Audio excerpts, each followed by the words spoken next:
بسم اللہ الرحمن الرحیم۔ الحاد اور بدعت جتنا بھی بڑا گناہ ہو کفر اور شرک تو نہیں ہے، تو جب بدعتی اور ملحد کی اپنی نماز ہو جاتی ہے تو ہماری اس کے پیچھے کیوں نہیں ہوتی؟ جاہل عوام کو سمجھانے کے لیے پختہ دلیل ارشاد فرمائے۔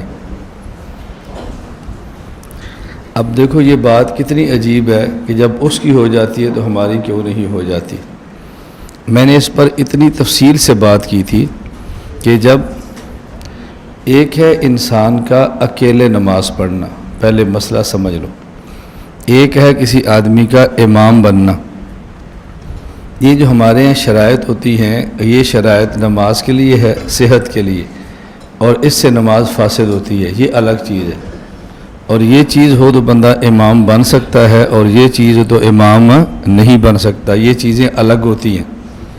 ایک آدمی ایسا کہ جس کا فسق بڑا معروف ہو، اب اس کے پیچھے نماز کا حکم کیا ہے فقہا خود فرما رہے ہیں۔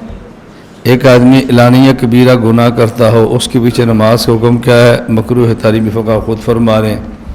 ایک آدمی مبتدع ہے، اس کے پیچھے نماز مکروہ تحریمی ہے، فقہا خود فرما رہے ہیں۔ تو میں نے آپ سے گزارش کی تھی، ایک ہوتا ہے ہو جانا، ایک ہوتا ہے اس طرح ہونا کہ جس کو لٹانا ضروری ہو، جسے کہتے ہیں واجب الاعادہ۔ واجب الاعادہ کا معنی ہے کہ ہوئی ہے لیکن ایسے نہیں ہوئی جیسے ہونی چاہیے، یہ معنی ہوتا ہے کہ نماز مکروہ تحریمی ہے، واجب الاعادہ ہے، نماز نہیں ہوتی۔ اور دوسری بات میں بڑی تفصیل سے آپ کی خدمت میں عرض کر چکا ہوں کہ بس اوقات ہونے کی گنجائش ہوتی ہے اور پھر بھی روک دیتے ہیں، کیوں؟ اس لیے کہ اس میں مزید خرابیاں پیدا ہونے کا خدشہ ہے، جس سے ہم کہتے ہیں صدًا للذرائع۔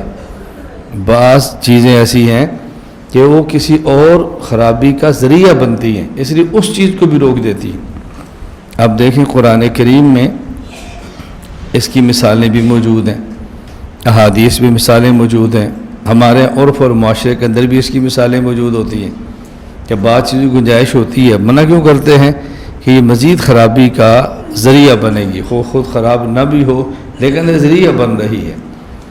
اللہ تعالی ہمیں یہ بات سمجھنے کی توفیق عطا فرمائے۔